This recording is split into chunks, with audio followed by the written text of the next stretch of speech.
বিসমিল্লাহির রহমানির রহিম। প্রিয় শিক্ষার্থী, সবাইকে নতুন ক্লাসে শুভেচ্ছা জানিয়ে আমরা শুরু করছি যে তৃতীয় অধ্যায়ের গেট অংশের আলোচনা। তৃতীয় অধ্যায় ছিল ডিজিটাল ডিভাইস। তার গেট হলো তার গুরুত্বপূর্ণ আলোচনা। গেট, এখানে আমি মৌলিক গেটগুলো লিখে রাখছি। মৌলিক গেট কয়েক ধরনের হয়, তার মধ্যে প্রথম স্তরের গেট হলো মৌলিক গেট। মৌলিক গেট তিনটি: OR gate, AND gate, NOT gate. Boolean এলজেব্রার যুগের কাজ যে গেট করে থাকে অর গেট বলে, এন্ডের কাজ যে গেট করে থাকে গুণের কাজ যে গেট করে থাকে এন্ড গেট, আর নট মানে বিপরীত বোঝায়। আমরা এটার দ্বারা প্লাস, এটার দ্বারা হলো গুণ, আর এটা হলো বা বিপরীত, যেটাকে আমরা এভাবে প্রকাশ করতে পারি, বিপরীত বোঝায়। তো আমরা আজকে একটা গেট এমন ভাবে শিখবো যে গেট দ্বারা এমন ভাবে একটা গেট নিয়ে আলোচনা করি যে অর গেট নিয়ে আলোচনা করি, বাকি অর গেট দ্বারা যেন আমি বাকি সবটি গেট বাস্তবায়ন করতে পারি। আমরা আজকে একটা গেটই সুন্দর করে শিখবো। যে প্রথমে অর গেট নিয়ে আলোচনা করি। অর গেট মানে যুগের কাজ করে। বুলিয়ান এলজেব্রা যে যুগের কাজ করে, যে গেট তাকে অর গেট বলা হয়। অর গেট মানে যুগ। অর গেটের আমরা গেটের চিত্র দেখে আমরা বুঝতে পারবো যে গেটটা কোন ধরনের। অর গেটের ভিতরের অংশটা চাঁদের মতো এমন বাঁকা হয়। আমার ভিতরের অংশটা এমন বাঁকা হয়, বাইরের অংশটা বিভিন্ন ধরনের হতে পারে। তো আমি শুধু ভিতরে এই বাঁকা আছে কিনা এই গেটের স্ট্রাকচার দেখে আমি ধরবো যে গেটটা কি। তো আমার ভিতরের অংশটা বাঁকা হয়। ভিতরের অংশটা বাঁকা হইলে এই গেটের একটা শর্ত আছে। শর্তটা হলো সর্বনিম্ন চলক হয় দুইটি। দুইয়ের নিচে কোনো চলক হতে পারবে না। সর্বনিম্ন চলক হলো দুইটি। তার দুইটা হয় সর্বনিম্ন ইনপুট, আউটপুট হবে সবসময় একটি। দুইটার উপরে তিনটা, চারটা, পাঁচটা যে কোনো ধরনের চলক হতে পারে, কিন্তু ইনপুট হতে পারে সর্বনিম্ন দুটি ইনপুট। আমরা দুটি ইনপুট নিলাম, ধরি দুইটা ইনপুট এ এবং বি নিলাম। ওয়াই যদি আমি ধরি আউটপুট, দুইটা ইনপুট ওয়াই আউটপুট, তাহলে আমার আউটপুট সমান সমান কি পাই? আউটপুট সমান সমান পাই এ, আমি ওইভাবে লিখতে পারি এ অর বি, অথবা লিখতে পারি এ প্লাস বি। আমার চলক যদি তিনটা হইতো তাহলে কি হইতো? আমার চলক যদি তিনটা হইতো তাহলে মাঝখানে আরেকটা চলক নিতাম।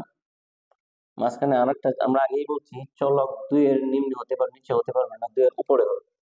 দুইয়ের উপরে তিন, চার যে কোনো ধরনের চলক হতে পারে। চলক যদি তিনটা হতো তাহলে আমি এ বি সি নিতাম, আউটপুট দিতাম A OR B OR C, A plus B plus C, এবার আউটপুট হইতো।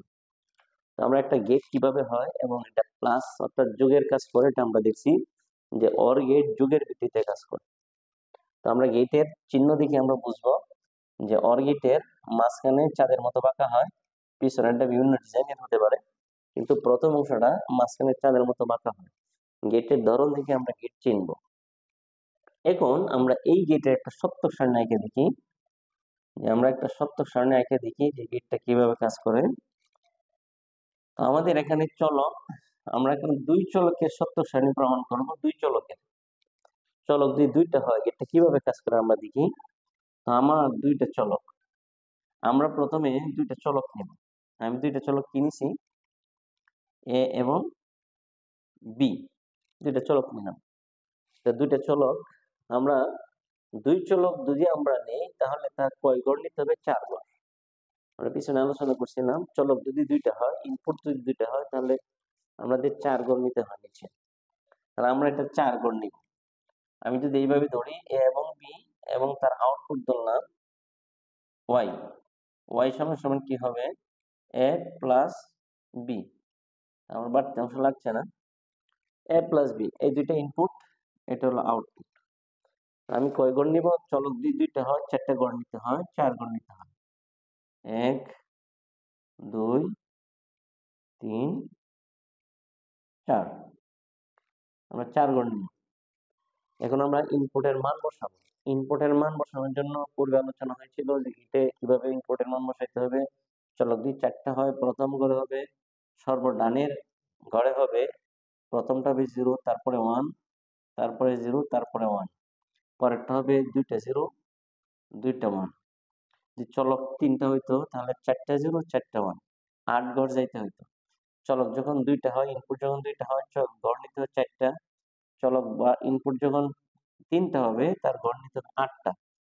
সর্বডানেরটা 1টা 0, 1টা 1, 1টা 0, 1টা 1, তারপরটা 2টা 0, 2টা 1, তারপরটা হলো 4টা 0, 4টা 1। এইভাবে আমরা ঘরের মানটা বসাবো। এখন আমরা এখানে কি পাইলাম?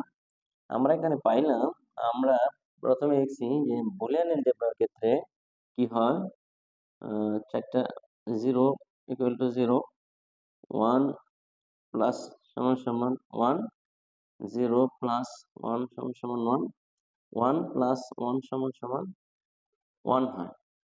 তো পরিমাণে দেখছিলাম যে 1 বুলিয়ান এলজেব্রার ক্ষেত্রে 1 প্লাস 1 সমান সমান 1 হয়। এটার দ্বারা যদি আমরা এটা পূরণ করি কি পাই? এখানে 0, 1, 1, 1। তো আমরা এখানে একটা বিষয় লক্ষণীয় যে আমরা প্রথম দুটোটা চলক যদি 0 হয়, ইনপুট দুটোটা যদি 0 হয়, আউটপুট 0 হয়। ইনপুট লাইনে কোনো একটা 1 হলে আউটপুট 1 হয়। তো এই ঘরে এই গেটের একটা শর্ত হলো যে কোনো একটা ইনপুট 1 হলে বাকি আউটপুট 1 হয়। যে কোনো একটা 1 হলে আউটপুট 1 হয়। যে কোনো ইনপুট যদি 1 না হয় তাহলে আউটপুট হয় 0। এখন আমার এটা গেট, এটা হলো সমীকরণ, তারপরে এটা হলো আমার সত্যক সারণীতে প্রমাণ। আমরা এই ডিজিটাল সার্কিটের মাধ্যমে একটা প্রমাণ করে দেখব যে আসলে আমার এই সত্যক সারণীর সাথে এটা ঠিক আছে কিনা। আমরা কি দেখছি? যে কোনো একটা 1 হলে আউটপুট 1 হয়। যে কোনো একটা 1 হলে আউটপুট 1 হয়। 1 আর 0 মানে কি? আমরা পূর্বে দেখছিলাম যে 1 আর 0 মানে হলো অফ, আর 1 মানে হলো অন। অর্থাৎ 0 মানে হলো বাতি জ্বলবে না, আর 1 মানে হলো অন, অর্থাৎ বাতি জ্বলবে। তাহলে আমরা এখানে এই যে আমরা দেখছি 5 ভোল্টের একটা ব্যাটারিও এখানে লাগানো আছে, এই সার্কিটে লাগানো আছে। এখন বিদ্যুৎ এই দিক দিয়ে এবং এই দিক দিয়ে পাস হওয়ার পরে উভয়টা যদি খোলা থাকে, মানে উভয়টা 0, তাহলে কি হইলো? বাতি জ্বলবে না, আমি পাইলাম 0। উভয়টা 0 হলে এখানে হয় 0। আর যদি কোনো একটা 1 হয়, এটা যদি 1 হয় তাহলে এটা হবে 1, অথবা দুটো যদি 1 হয় তাহলে এটা হবে 1। আমরা এটা কি বুঝতে পাইলাম? এখানে বুঝতে পারছি যে দুটোটা যদি 1 হয় তাহলে 1 হবে, কোনো একটা 1 হলে 1 হবে। আর দুটোটা যদি খোলা থাকে, অর্থাৎ দুটো 0 হয়, তাহলে বাতি 0 হবে, অর্থাৎ বাতি জ্বলবে না। যেটা আমরা এই সত্যক সারণী থেকে আমরা প্রমাণ করতে পারি যে যে কোনো একটা 1 হলে আউটপুট 1 মানে বাতি জ্বলবে, আর যে কোনো একটা 1 যদি না হয়, সবকটা 0 হয়, তাহলে আমার আউটপুট 0 হবে, অর্থাৎ বাতি জ্বলবে না। আমরা একটা গেটের ক্ষেত্রে কয়েকটা বিষয় শিখবো, যেটা আমার একটা গেটের মাধ্যমে চাচ্ছি যে বাকি গেটগুলো যেন ক্লিয়ার হয়। আমরা প্রথমে গেট শিখলাম, সমীকরণ কিভাবে বের করবো শিখলাম, সত্যক সারণী শিখলাম, একটা ডিজিটাল সার্কিটের মধ্যে প্রমাণ শিখলাম। এখন আমি শিখবো যে ডিজিটাল সংকেতের মধ্যে এই গেটটা আমি কিভাবে প্রমাণ করব।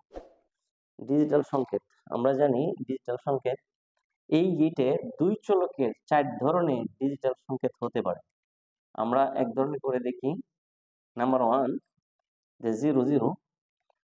তো ডিজিটাল সংকেত যদি আমরা প্রমাণ করি তাহলে সংকেতটা এরকম হতে পারে।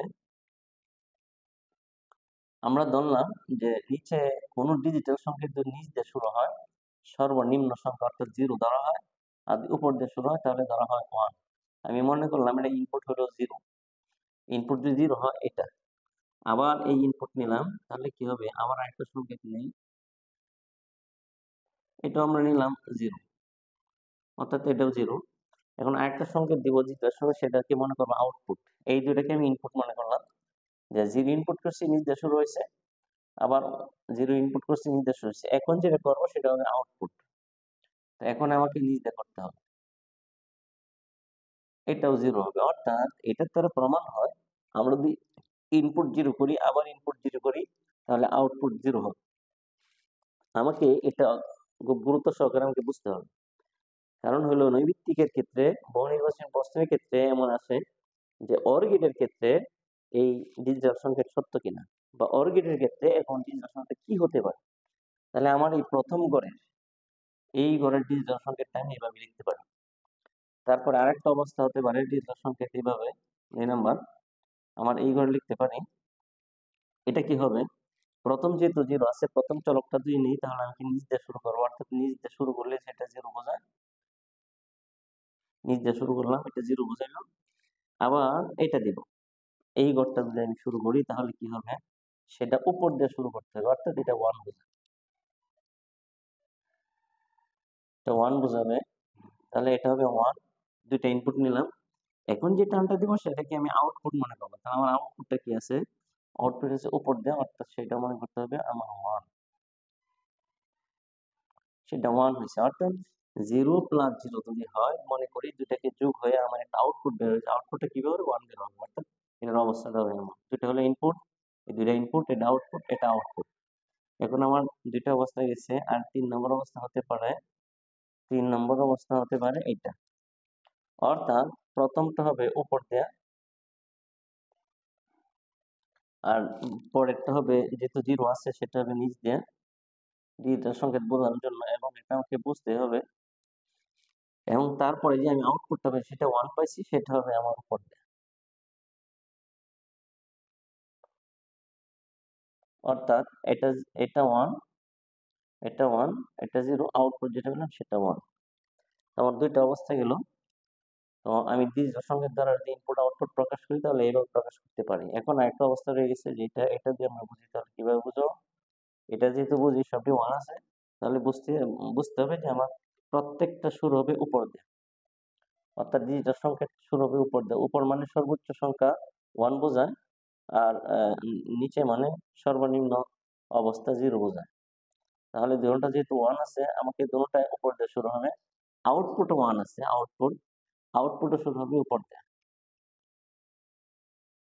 তাহলে এটা দ্বারা কি বোঝা গেল, আমি বুঝলাম যে একটা ডিজিটাল সংকেত, অর্থাৎ এই গেটের ক্ষেত্রে এই চারটা অবস্থা হতে পারে, চলক দুইটা হয়।